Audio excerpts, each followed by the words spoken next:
Okay, I hope you're ready, because in this episode we're gonna turn the Land Rover Defender into a real overland camper. Hi, I'm Eric, and this is my Land Rover Defender Expedition Camper. Not so long ago, I set off to discover the world and ended up in Iraq, where I spent 4 months in lockdown due to the pandemic, after which I returned home. And now, after months of waiting, it's time to restart the world trip. But first, I have to prepare the car for a journey of a lifetime. So welcome to Have Fun and Go. Alright, so... man... My bad. So here's an update on what I've been up to since the previous episode. Well, actually, I haven't done much. I painted the panels, but I didn't film it because I think it's just as interesting as watching paint dry. Anyhow, I did make a decision about the hinges and the locks for the storage compartment. Let me show you. After spending too much time on the internet, I finally found the perfect hinge. This one, it's pretty small but perfect for the job. It's made from plastic, but it's hardened plastic, so they're pretty tough. And they came in a little bag, and inside are 10 hinges, the exact amount I need. So I got these, and I also got the locks.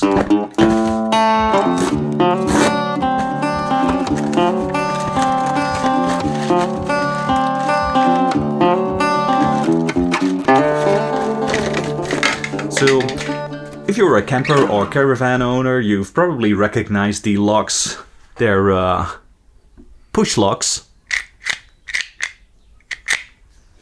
So, I got these, but there's one little problem. The minimal diameter for these locks is 16 millimeters, but the panels I'm using are 12 millimeters, so I'm short 4 millimeters. To solve the problem, I bought a small slat, this one, and and this is about the same size as the push lock.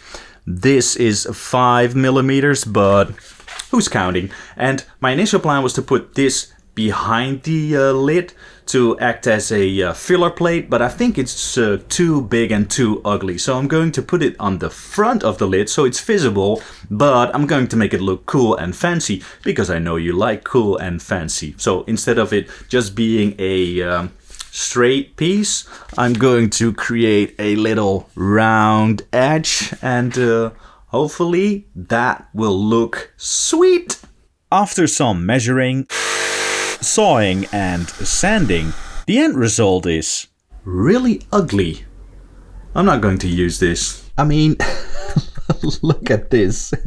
Even the round edges are not the same.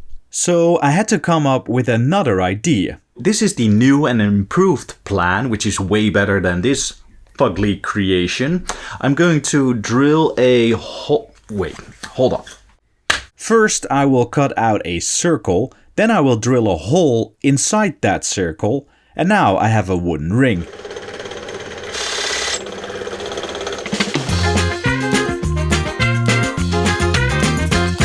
Why didn't I come up with this idea in the first place? This looks so much better compared to this.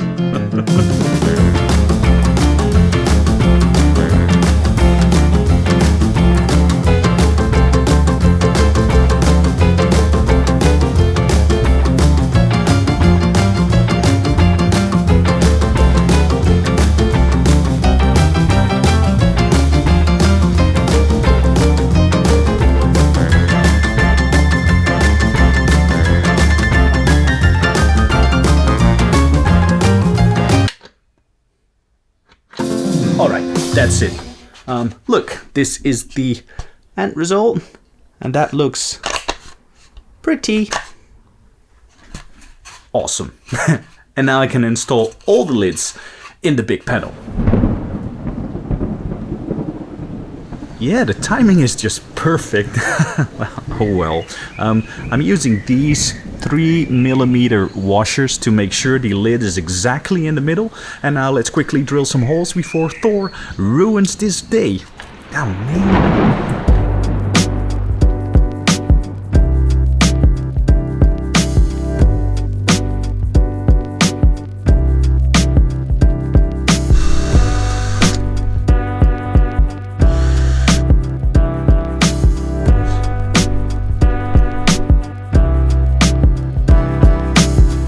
After finishing the storage compartment, I continued building some parts for the final assembly.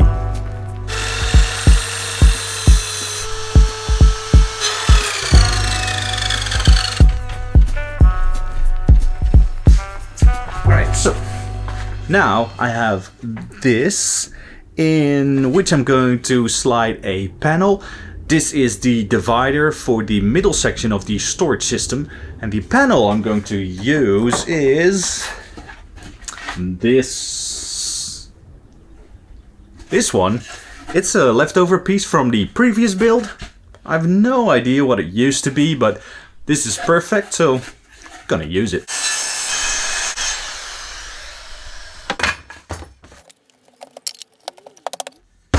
So here it is, the divider, and now I only have to paint it and then I can assemble everything.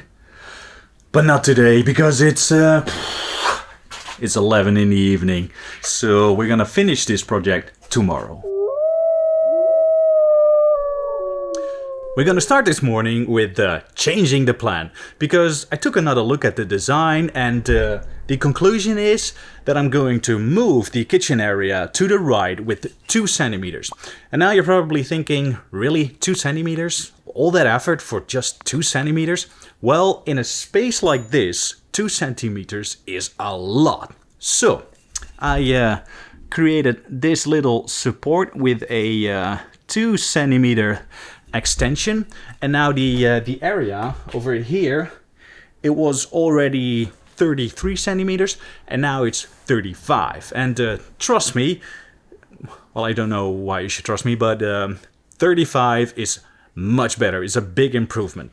So let me show you where I'm going to put this. Okay, don't ask me why I didn't think of this in the first place. This is the original setup. With the 2 centimeter widening, it looks like this. There's a gap now over here, but I will find a solution. This panel is not a problem as well, because I can just move it to the back. So little effort, big result, happy days. And now there is, so much more room to move your feet around and to grab stuff over there. So now you know. All right, sit back and relax while I'm going to assemble everything.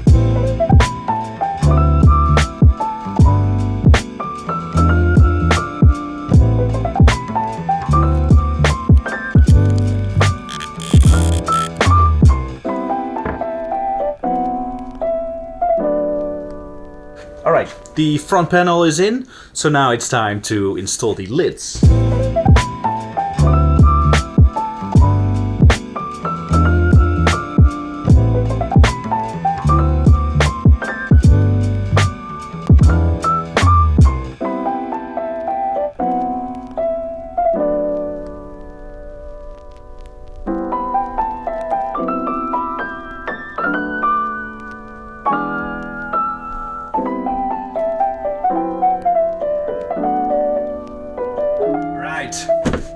As you probably can imagine, I'm really happy with the results so far.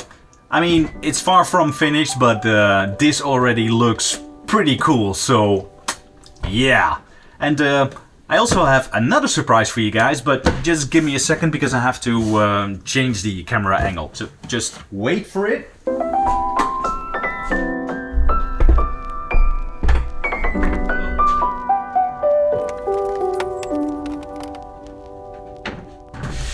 So yeah, I built the kitchen worktop, and now it's finally starting to look like a real Overland camper.